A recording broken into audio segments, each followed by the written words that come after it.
ನಮಸ್ಕಾರ friends, welcome to mystic ಕೇರಾ channel. ನೀವು ಬಹಳಷ್ಟು ಮ್ಯಾನಿಫೆಸ್ಟೇಷನ್ ವಿಧಾನಗಳನ್ನು ಈಗಾಗಲೇ ಬಳಸಿರ್ಬೋದು, ಆದರೆ ಇದು ಒಂದು ವಿಶಿಷ್ಟವಾದ ಮ್ಯಾನಿಫೆಸ್ಟೇಷನ್ ವಿಧಾನ ಆಗಿರುತ್ತೆ.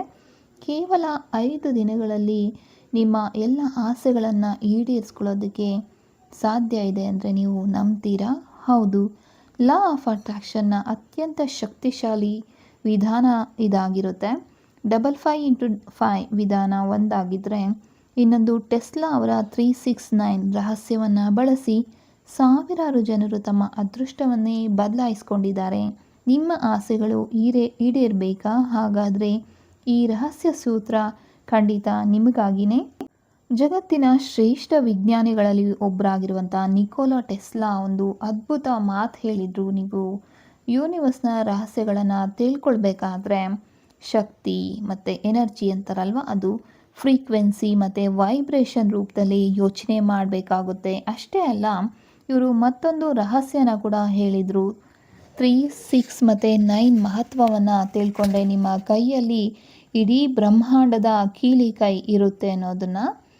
ಇವತ್ತಿನ ವಿಡಿಯೋದಲ್ಲಿ ನಾವು ಕೇವಲ ಟೆಸ್ಲಾ ಅವರ 369 ರಹಸ್ಯವನ್ನು ಮಾತ್ರ ತಿಳ್ಕೊಳ್ತಾ ಇಲ್ಲ, ಬದಲಾಗಿ ನಮ್ಮ ಜೀವನದ ಆಸೆಗಳನ್ನು, ಕನಸುಗಳನ್ನು ಕೇವಲ ಕೆಲವೇ ದಿನಗಳಲ್ಲಿ ನನಸಾಗಿಸುವಂಥ ಒಂದು 2 ಅತ್ಯಂತ ಶಕ್ತಿಶಾಲಿ ಮ್ಯಾನಿಫೆಸ್ಟೇಷನ್ ವಿಧಾನಗಳ ಬಗ್ಗೆ ಸಂಪೂರ್ಣವಾಗಿ ತಿಳ್ಕೊಳ್ಳೋಣ. ಈ ವಿಡಿಯೋನ ಕೊನೆವರೆಗೂ ನೋಡಿ, ಏಕೆಂದರೆ ಪ್ರತಿಯೊಂದು ಹಂತ ಕೂಡ ನಿಮ್ಮ ಜೀವನವನ್ನು ಬದಲಾಯಿಸುವಂಥ ಶಕ್ತಿ ಹೊಂದಿರುತ್ತೆ. ತಡ ಮಾಡದೆ ವಿಡಿಯೋ ಶುರು ಮಾಡೋಣ. ಮೊದಲಿಗೆ ನಿಕೋಲಾ ಟೆಸ್ಲಾ ಅವರು ಈ 3 ಸಂಖ್ಯೆಗಳಿಗೆ ಅಷ್ಟೊಂದು ಇಂಪಾರ್ಟೆನ್ಸ್ ಯಾಕೆ ಕೊಡ್ತಾ ಇದ್ರು ಅನ್ನೋದನ್ನು ತಿಳ್ಕೊಳ್ಳೋಣ. ಗಣಿತದ ಪ್ರಕಾರ ನಾವು ಯಾವುದೇ ಒಂದು ಸಂಖ್ಯೆಯನ್ನು ಡಬಲ್ ಮಾಡ್ತಾ ಹೋದರೆ ಇಲ್ಲಿ ನಮಗೆ ಒಂದು ಪ್ಯಾಟ್ರನ್ ಬರುತ್ತೆ. ಆದರೆ 369 ಖಂಡಿತ ಬರೋದಿಲ್ಲ. 3 ಅನ್ನೋದು ಬ್ರಹ್ಮಾಂಡದ ಸೃಷ್ಟಿ ಮತ್ತು ಶಕ್ತಿಯ ಮೂಲ ಆಗಿರುತ್ತೆ. 6 ಅನ್ನೋದು ನಮ್ಮ ಆಂತರಿಕ ಶಕ್ತಿ ಮತ್ತು ಸಾಮರ್ಥ್ಯ, ಇನ್ನೂ ಸ್ಟ್ರೆಂತ್ ಅಂತ ಏನು ಹೇಳ್ತೀವಿ ಅದಾಗಿರುತ್ತೆ. 9 ಅನ್ನೋ ಒಂದು ನಂಬರ್ ಒಂದು ಯೂನಿವರ್ಸ್ನ ಸಂಪೂರ್ಣತೆ ಮತ್ತು ಅಂತ್ಯ, ಆರಂಭವನ್ನು ತೋರಿಸುವಂಥ ಒಂದು ನಂಬರ್ ಆಗಿರುತ್ತೆ. ಈ ಒಂದು ನಂಬರ್ಗಳನ್ನು ಬಳಸಿ ನಾವು ಲಾ ಆಫ್ ಅಟ್ರಾಕ್ಷನ್ ಮೂಲಕ ನಮ್ಮ ಕನಸುಗಳನ್ನು ಹೇಗೆ ನನಸು ಮಾಡ್ಕೊಳ್ಬೋದು ಅಂತ ಈಗ ನೋಡೋಣ. ಮೊದಲಿಗೆ ನಿಮ್ಮ ಸಂಕಲ್ಪ ಅಥವಾ ಅಫರ್ಮೇಷನ್ ಏನು ಅನ್ನೋದನ್ನು ಆಯ್ಕೆ ಮಾಡ್ಕೊಳ್ಳಿ. ಅಂದರೆ ನೀವು ಒಂದು ಕೆರಿಯರ್ ಬಿಲ್ಡ್ ಮಾಡ್ಕೋಬೇಕು ಅಂದ್ಕೊಳ್ತಾ ಇದ್ದೀರಾ, ಯಾವುದಾದ್ರೂ ಒಂದು ನಿಶಲಿ ಅಂದರೆ, ಸೊ ಅದರ ಪ್ರಕಾರ ಒಂದು ಅಫರ್ಮೇಷನನ್ನು ನೀವು ರೆಡಿ ಮಾಡ್ಕೋಬೇಕಾಗುತ್ತೆ. ಅದು ಎಲ್ಲನೂ ಕೂಡ ಒಂದು ಪ್ರೆಸೆಂಟ್ ಟೆನ್ಸಲ್ಲಿ ಇರೋ ರೀತಿ ನೋಡ್ಕೊಳ್ಳಿ. ಅಂದರೆ ನಾನು ನನ್ನ ಒಂದು ಡ್ರೀಮ್ ಜಾಬನ್ನು ಆಲ್ರೆಡಿ ಪಡ್ಕೊಂಡಿದ್ದೀನಿ, ಓಕೆ, ಈ ರೀತಿ ಇರಬೇಕು. ಆಲ್ರೆಡಿ ನಿಮ್ಗೆ ಅದು ಸಿಕ್ಕಿದೆ ಅನ್ನೋ ರೀತಿ ಹೇಳಬೇಕಾಗುತ್ತೆ. ನಿಮಗೆ ಜೀವನದಲ್ಲಿ ಏನು ಬೇಕು ಅನ್ನೋದನ್ನು ಸ್ಪಷ್ಟವಾಗಿ ಬರ್ಕೋಬೇಕು. ನೆನ್ಪಿಡಿ, ಇದು ಈಗಾಗಲೇ ಸಿಕ್ಕಿದೆ ಅನ್ನೋ ರೀತಿ ಇರಬೇಕಾಗುತ್ತೆ. ನನ್ನ ಕನಸಿನ ಕೆಲಸ ನನಗೆ ಸಿಕ್ಕಿರೋದಕ್ಕೆ ಯೂನಿವರ್ಸ್ ನಿನಗೆ ಧನ್ಯವಾದಗಳು, ಅಥವಾ ನನ್ನ ಆರೋಗ್ಯ ಸಂಪೂರ್ಣವಾಗಿ ಸುಧಾರಿಸಿರೋದಕ್ಕೆ ನಿನಗೆ ಧನ್ಯವಾದಗಳು ಅಂತ ಪ್ರೆಸೆಂಟ್ ಟೆನ್ಸಲ್ಲಿ ಇರಬೇಕಾಗುತ್ತೆ. ಬೆಳಗ್ಗೆ ಎದ್ದ ತಕ್ಷಣ ನಿಮ್ಮ ಈ ಅಫರ್ಮೇಷನನ್ನು ಒಂದು ಪುಸ್ತಕದಲ್ಲಿ 3 ಸಲ ಬರೀಬೇಕು. ಇದು ನಿಮ್ಮ ಸಬ್ ಕಾನ್ಷಿಯಸ್ ಮೈಂಡನ್ನು ಆ್ಯಕ್ಟಿವೇಟ್ ಮಾಡುತ್ತೆ. ಇದೇ ಅಫರ್ಮೇಷನನ್ನು ಮಧ್ಯಾಹ್ನ 6 ಸಲ ಬರೀಬೇಕಾಗುತ್ತೆ. ಈ ರೀತಿ ಮಾಡೋದ್ರಿಂದ ನಿಮ್ಮ ಸಂಕಲ್ಪ ಶಕ್ತಿಯನ್ನು ಹೆಚ್ಚು ಮಾಡುವಂಥ ಒಂದು ಯೂನಿವರ್ಸ್ಗೆ ಒಂದು ಮೆಸೇಜ್ ಕೊಡುವಂಥ ಕೆಲಸ ನೀವು ಮಾಡ್ತಾ ಇದ್ದೀರಾ ಅಂತ ಅರ್ಥ. ಮಲಗೋದಕ್ಕೂ ಮುನ್ನ ಇದೇ ಅಫರ್ಮೇಷನನ್ನು 9 ಬಾರಿ ಬರೀಬೇಕು, 9 ಟೈಮ್ಸ್. ಇದು ನೀವು ಮಲಗಿದ ಮೇಲೆ ನಿಮ್ಮ ಆಸೆ ಯೂನಿವರ್ಸ್ಗೆ ತಲುಪೋದಕ್ಕೆ ಸಹಾಯ ಮಾಡುತ್ತೆ. ಇದು ಎಷ್ಟು ದಿನ ಬರೀಬೇಕು ಅಂತ ನೋಡೋದಾದರೆ 21 ದಿನಗಳು ಬರೀಬೇಕಾಗುತ್ತೆ. ಇಲ್ಲ ನಾವು ಇನ್ನೂ ಸ್ವಲ್ಪ ಜಾಸ್ತಿ ದಿನ ಮಾಡ್ತೀವಿ ಅನ್ನೋದಾದರೆ 45 ದಿನಗಳ ಕಾಲ ಇದನ್ನು ಒಂದು ದಿನವೂ ತಪ್ಪಿಸದೇ ಬರಿಬೇಕಾಗುತ್ತೆ. ಯಾವುದೇ ಒಂದು ಮ್ಯಾನಿಫೆಸ್ಟೇಷನ್ ಮಾಡುವಾಗಲೂ ಕೂಡ ಸುಮ್ಮನೆ ಏನೋ ಬರಿಬೇಕು ಅಂತ ಬರೆದ್ರೆ ಇದು ಖಂಡಿತ ಆಗೋದಿಲ್ಲ. ಅದು ಆದರೆ ನೀವು ಎಷ್ಟು ಸಂತೋಷ ಪಡ್ತೀರಾ, ಅದಕ್ಕೋಸ್ಕರ ನೀವು ಎಷ್ಟು ಕಾಯ್ತಾ ಇದ್ದೀರಾ, ಆ ಒಂದು ಕ್ಷಣ ಈಗ ಬಂದಿದೆ. ಅಂದರೆ ನಿಮ್ಮ ಡ್ರೀಮ್ ಜಾಬ್ ಏನಿದೆ ಅದು ನಿಮಗೆ ಆಲ್ರೆಡಿ ಸಿಕ್ಕಿದೆ ಅಂದ್ಕೊಳ್ಳಿ. ನೀವೆಷ್ಟು ಖುಷಿ ಪಡ್ತೀರಾ ಆ ಸಮಯದಲ್ಲಿ, ಆ ಒಂದು ಖುಷಿಯನ್ನು ನೀವಲ್ಲಿ ತೋರಿಸ್ಕೋಬೇಕಾಗುತ್ತೆ. ಓಕೆ, ಆಲ್ರೆಡಿ ನಿಮಗೆ ಆ ಜಾಬ್ ಸಿಕ್ಕಿದೆ, ನಾನು ತುಂಬ ಖುಷಿಯಾಗಿದ್ದೀನಿ ಅನ್ನೋದನ್ನ ಯೂನಿವರ್ಸ್ಗೆ ಒಂದು ಮೆಸೇಜ್ ಕೊಡಬೇಕು. ಆಗ ಆ ಒಂದು ಎನರ್ಜಿ ಅನ್ನೋದು, ಫ್ರೀಕ್ವೆನ್ಸಿ ಅನ್ನೋದು ಅಲ್ಲಿ ಮ್ಯಾಚ್ ಆಗುತ್ತೆ. ಈಗ ಸೆಕೆಂಡ್ ಮೆಥಡ್ ಏನು ಅಂತ ನೋಡೋಣ. ಅಂದರೆ 55 x 5 ಅನ್ನೋ ಒಂದು ಮ್ಯಾನಿಫೆಸ್ಟೇಷನ್ ಮೆಥಡ್ ಏನಿದೆ, ಇದು ನಿಮ್ಮ ಆಸೆಗಳನ್ನು ಕೇವಲ 5 ದಿನಗಳಲ್ಲಿ ಒಂದು ಯೂನಿವರ್ಸ್ನ ಫ್ರೀಕ್ವೆನ್ಸಿಗೆ ಕನೆಕ್ಟ್ ಮಾಡೋ ಒಂದು ಶಾರ್ಟ್ ಟರ್ಮ್ ಪವರ್ ಹೌಸ್ ಇರೋ ರೀತಿ ಇರುತ್ತೆ. ಅಂದರೆ ಇಲ್ಲಿ 55 ಅಂದರೆ ಅಫರ್ಮೇಷನ್ ಬರೆಯೋ ಒಂದು ಸಂಖ್ಯೆ ಆಗಿರುತ್ತೆ. 5 ಅಂದರೆ 5 ದಿನಗಳ ಕಾಲ ನೀವು ಬರೆಯೋದು ಅಂತ. ನಿಮ್ಮ ಮುಖ್ಯವಾದ ಒಂದು ಆಸೆ ಏನಿದೆ ಅದನ್ನು ಆಯ್ಕೆ ಮಾಡ್ಕೋಬೇಕು. ಇದು ತುಂಬ ಚಿಕ್ಕದಾಗಿ, ನೇರವಾಗಿ ಮತ್ತು ಸ್ಪಷ್ಟವಾಗಿರಬೇಕು.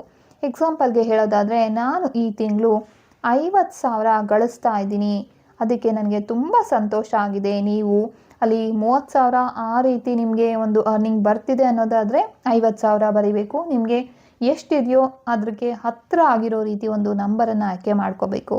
ನಾವು ಸಂಪಾದನೆ ಮಾಡೋದು 10,000 ಆಗಿ ನಮಗೆ 50,000 ಬೇಕು ಅಂತ ಕೇಳ್ಕೊಳ್ಳೋದು ಖಂಡಿತ ಆಗೋದಿಲ್ಲ.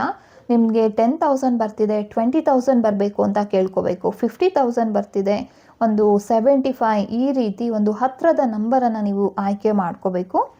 ಏನು ಮಾಡಬೇಕು ಅನ್ನೋದಾದರೆ 5 ದಿನಗಳ ಕಾಲ ಇದನ್ನು ಬರೀಬೇಕಾಗುತ್ತೆ. ಎಷ್ಟು ಸಲ ಬರೀಬೇಕು ಅನ್ನೋದನ್ನು ನೋಡೋದಾದರೆ, 55 ದಿನ ಒಂದೇ ಅಫರ್ಮೇಷನನ್ನು 55 ಬಾರಿ 5 ದಿನ ಬರೀಬೇಕಾಗುತ್ತೆ. ಇದನ್ನು ಒಂದೇ ಟೈಮಲ್ಲಿ ಬರೀಬೇಕು. ನೀವೀಗ ಒಂದು 8 o'clock ಈವ್ನಿಂಗ್ ಬರೀತಾ ಇದ್ದೀರಾ ಅಂದರೆ 8 o'clock ಈವ್ನಿಂಗ್ ಬರೀಬೇಕಾಗುತ್ತೆ. ಪ್ರತಿದಿನವೂ ಕೂಡ ಸೇಮ್ ಟೈಮಲ್ಲೇ ಬರೀಬೇಕು. 6 o'clock ಮೇಲೆ ಮಾಡೋದ್ರಿಂದ ತುಂಬ ಒಂದು ಉಪಯೋಗ ಇದೆ.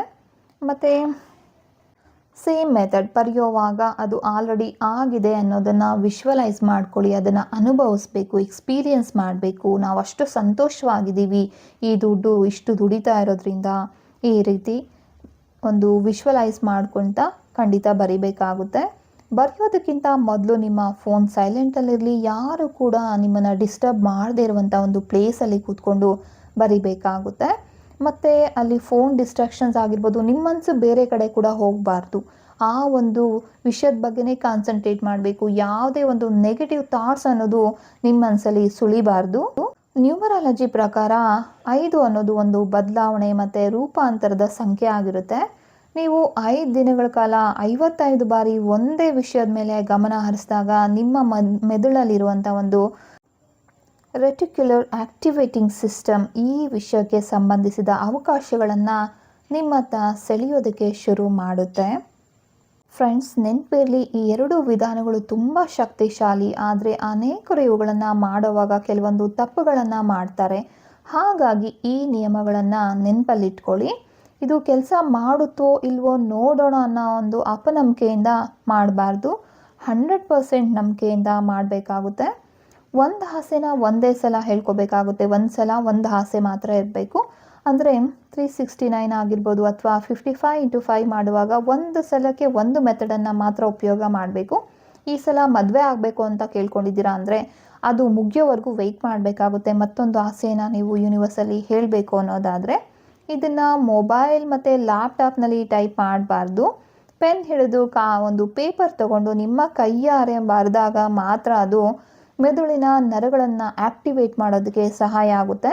ಬರೆಯುವಾಗ ಬ್ಲೂ ಪೆನ್ ಆಗಿರ್ಬೋದು ಅಥವಾ ಒಂದು ರೆಡ್ ಪೆನ್ ಆಗಿರ್ಬೋದು ಉಪಯೋಗ ಮಾಡೋದು ತುಂಬಾ ಒಳ್ಳೆಯದು. ಇದನ್ನು ಬರೆದು ಮುಗಿದ್ಮೇಲೆ ಯಾವಾಗ ಸಿಗುತ್ತೆ ಅಂತ ಚಿಂತೆ ಮಾಡ್ದಾಗ ಕೂರಬಾರ್ದು. ಅದನ್ನು ಯೂನಿವರ್ಸ್ಗೆ ಬಿಟ್ಬಿಡಬೇಕು.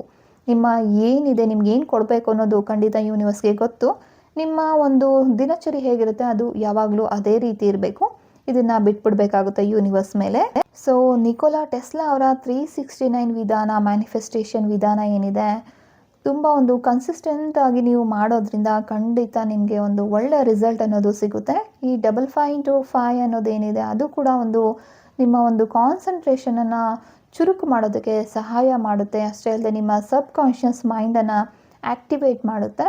ಈ ದಿನದಲ್ಲೇ ಇದರಲ್ಲಿ ಯಾವುದಾದ್ರೂ ಒಂದು ವಿಧಾನನ ಆಯ್ಕೆ ಮಾಡಿಕೊಂಡು ಶುರು ಮಾಡಿ. ನಿಮ್ಮ ಅನುಭವ ಹೇಗಿತ್ತು ಅನ್ನೋದನ್ನು ಕಮೆಂಟ್ ಬಾಕ್ಸ್ನಲ್ಲಿ ಖಂಡಿತ ತಿಳಿಸಿ.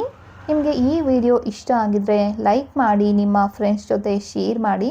ಮತ್ತು ಇಂತಹದೇ ಆಧ್ಯಾತ್ಮಿಕ ಮತ್ತು ಮ್ಯಾನಿಫೆಸ್ಟೇಷನ್ ರಹಸ್ಯಗಳಿಗಾಗಿ ನಮ್ಮ ಚಾನಲನ್ನು ಸಬ್ಸ್ಕ್ರೈಬ್ ಮಾಡೋದಕ್ಕೆ ಖಂಡಿತ ಮರಿಬೇಡಿ. ಯೂನಿವರ್ಸ್ ನಿಮ್ಮ ಎಲ್ಲ ಒಳ್ಳೆಯ ಕನಸುಗಳನ್ನು ಖಂಡಿತ ನನಸು ಮಾಡುತ್ತೆ. ಧನ್ಯವಾದಗಳು. ಆದಷ್ಟು ಪಾಸಿಟಿವ್ ಆಗಿರಿ. ಸಾಧ್ಯವಾದರೆ ಹೋಪನೋಪನೋ ಪ್ರೇಯರ್ ಖಂಡಿತ ಪ್ರತಿದಿನ ಮಾಡ್ತಾ ಇರಿ. ಎಲ್ಲದಕ್ಕೂ ಕೂಡ ಯೂನಿವರ್ಸ್ನಲ್ಲಿ ಉತ್ತರ ಅನ್ನೋದು ಇರುತ್ತೆ. ನಿಮ್ಮ ಎಲ್ಲ ಸಮಸ್ಯೆಗಳು ಕೂಡ ಆದಷ್ಟು ಬೇಗ ಪರಿಹಾರ ಆಗಲಿ ಅಂತ ನಾನು ಬಯಸ್ತಾ ಇದ್ದೇನೆ. ಮತ್ತೆ ಸಿಗೋಣ ಮುಂದಿನ ವಿಡಿಯೋದಲ್ಲಿ. ಅದುವರೆಗೂ ಮಿಸ್ಟಿಕ್ ಎರಾ ಚಾನಲ್ನಲ್ಲಿ ವಿಡಿಯೋಸನ್ನು ನೋಡ್ತಾ ಇರಿ. ಧನ್ಯವಾದಗಳು. ಶುಭ ದಿನ.